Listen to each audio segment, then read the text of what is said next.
Jairo. Hola. Hola. Sí. Jairo. Sí. Necesito que me prestes atención 5 minutos, pero a mí nomás. ¿Puede Dale. ser? Sí, dale. Porque tenemos una línea del tiempo para Dirección Nacional y la están esperando ya. ¿Están qué? Están esperando ya en ¿Qué? Buenos Aires. ¿Qué cosa? La línea del tiempo con un registro de incidentes. Vos que tenés en la cabeza. Yo tengo del 31 de julio al 4 de agosto. 31 de julio hasta el 1, tengo lo que fue pasando en Bariloche, con la reclamo, los boludeces en el juzgado, la detención de los No, vagos. antes, boludo. El sábado 29 le empezó los quilombos en el juzgado federal de Esquel. ¿Cuándo carajo entró Esquel en participación? Esa noche, ese día hubo una reunión de mando, ¿viste? Y después de la reunión de mando, pasaron a la noche, vinieron 20 efectivos de Esquel y estuvieron esperando ahí en la zona de donde está la comisaría, después que se libró el oficio. Nunca lo vi el efectivo hasta las 3:30 de la madrugada del 1.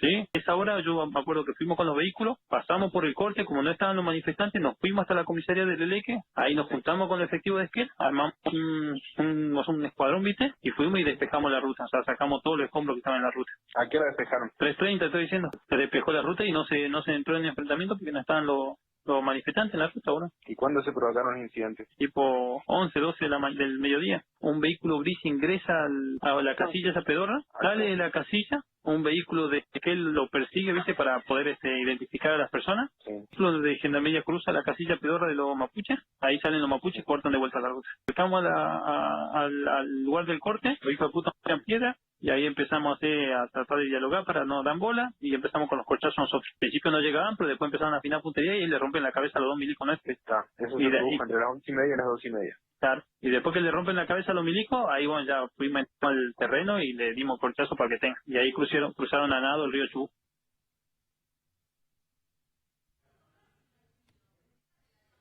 Y le dimos corchazos para que tengan, bueno, el detalle de algunos de los audios que se van conociendo ahora, resultado del peritaje, Tuni, de las 70 líneas telefónicas por parte de los gendarmes, pertenecientes a los gendarmes. Efectivamente, hay que mirar todo esto con mucho cuidado, porque puede estar armado. Fíjense todo el tiempo que pasó, y recién ahora está. Yo desconfío bastante, porque en este audio que ustedes acaban de escuchar, hay 2 elementos que justifican el accionar de los gendarmes. Justifican, entre comillas, ¿no? Uno, que habían vuelto a cortar la ruta. Sí. Y 2, que les tiraron piedras y los hirieron. Sí. Entonces, hay una parte que no les conviene, que eso le dimos corchazos para que tengan, pero justamente una de las cuestiones es que ellos fueron a la persecución sin que hubiera ningún motivo, porque ya estaba despejada la ruta. Acá ellos dicen, volvieron a cortar la ruta. Claro. Entonces, son audios que son parte clave. El juez Gustavo Lleras empieza hoy, veremos qué es lo que pasa, pero hay que tener cuidado. Alguno de estos audios se escucha una voz atrás y dice, listo, o ahora, como si los estuvieran grabando. Listo, ya está, terminen el diálogo, digamos. Claro, como si los estuvieran grabando intencionalmente.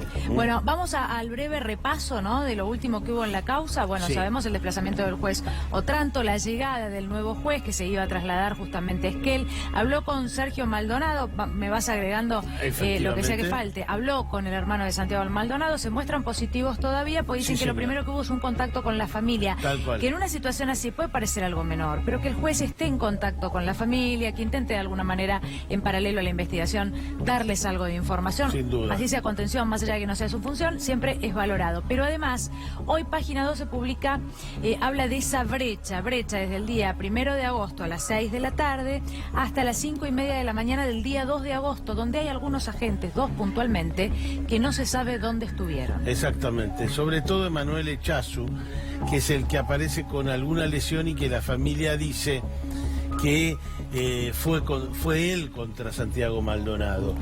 Y efectivamente no tiene explicación de qué es lo que hizo en 12 horas, y su jefe tampoco.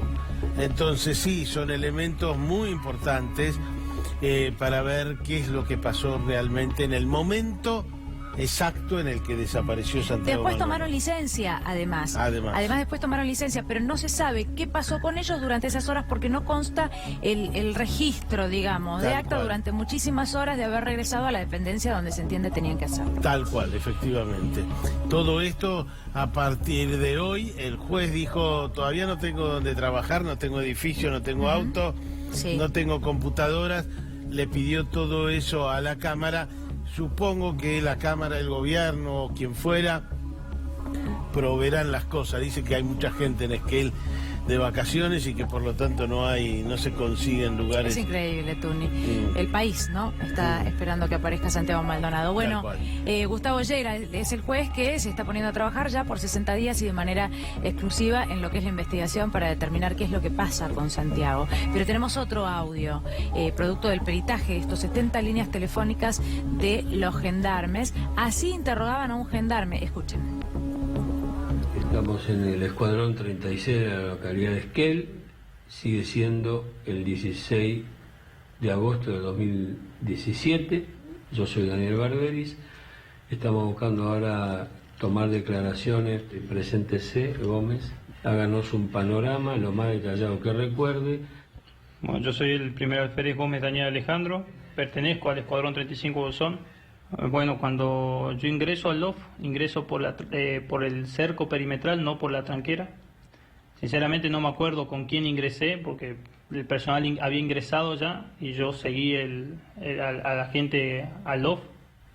Y yo avanzo, cruzando las vías del tren, y llego hasta una parte elevada antes de la costa del río. Visualizaba el personal de gendarmería que ya había llegado a la costa. No recuerdo haber visto los vehículos en ese momento. Sé que ingresaron, pero no los recuerdo ya que mi visión está enfocada al frente y no hacia el lateral. Bueno, entonces usted, nárreme cómo llega hasta el río. Llego a la parte elevada, veo el personal que estaba en la costa del río haciendo un rastrillaje, un seguimiento de personas. ¿Tiene noción de cuánto personal? Y así calculo 7, 8 gendarmes, más o menos. Y de ahí arriba veo a 3 manifestantes que están del otro lado, todos de vuelta, rostro cubierto. ¿De qué otro lado? La otra costa del río. Cuando yo llego a la costa, que escucho un compañero que grita algo así como tengo uno, acá hay uno, veo uno, o algo así, que yo decido bajar porque escucho ese grito. Cuando llego, busco ahí, pensando que lo tenía agarrado con sus manos, lo busco al manifestante al lado de él y no lo veo. Y entonces digo, ¿dónde? Y me levanta el dedo y lo veo en la última fila de sauce al manifestante que se estaba yendo de espaldas, estaba cruzando el río. Más o menos unos 7, 8 metros más adelante. ¿Dónde estaba? ¿En el río o en los sauces? El manifestante estaba en el río, ya que los sauces están en el río.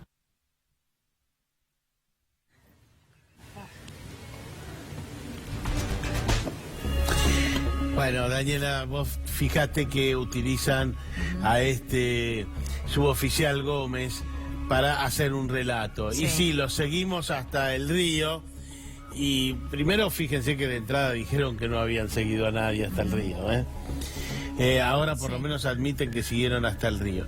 Y después trata de explicar, él tengo uno, que ya trascendió mucho, que uno de los gendarmes gritó eso. Entonces en verdad no tenía ninguno en la explicación de Gómez, sino que lo veían ahí a distancia. Y esto tiene que ver con que efectivamente el grito suponía que habían agarrado, suponemos, a Santiago Maldonado. Es muy dudoso ese testimonio que le toman al suboficial Gómez, muy dudoso.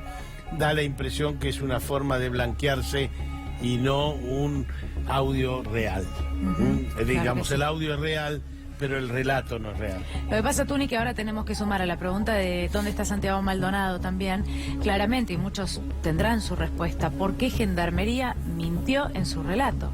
¿Por qué estos gendarmes dijeron que no habían, como decía Tuni, corrido a los mapuches hasta el borde del río, que no habían arrojado piedrazos, ¿no? Luego se conocieron las fotos con algunas piedras. Bueno, la respuesta también la hubo respecto de eso, que estaban juntando piedras, pero también fue confusa. La segunda pregunta es, ¿qué pasó con Gendarmería? ¿Por qué tuvo que mentir? ¿Qué es lo que no sabemos? Bueno, tras de eso estamos, ¿no?